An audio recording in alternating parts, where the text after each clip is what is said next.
O'zbekiston madaniy merosini asrash va uni kelajak avlodlarga yetkazish borasida olib borilayotgan ishlarni qanday baholaysiz? Bu ishlar O'zbekistonda juda yaxshi yo'lga qo'yilgan.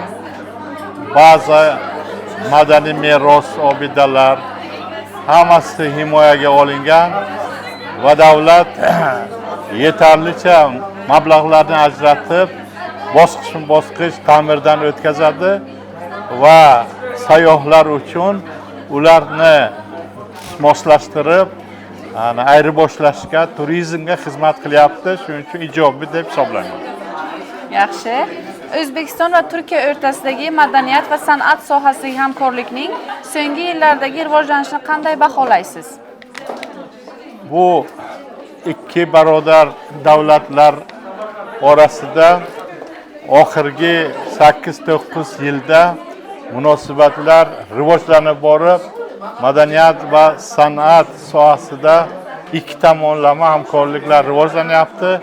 O'zbekistondan mana Turkiyada chora-tadbirlar, Turkiyadan kelib bu yerda chora-tadbirlar va o'ylaymanki, bu munosabatlar talab darajasiga juda yaxshi rivojlanyapti va kelajagi porloq deb hisoblayman.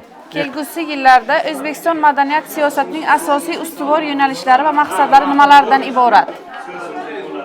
Madaniyat maqsadlari deganda, ya'ni bu mana ikki tomonlama teatrlarning hamkorliklari, mana kino sohasida biz mana uyda teleperedacha Turkiya filmlarini ko'ramizda, tajribasi juda zo'r.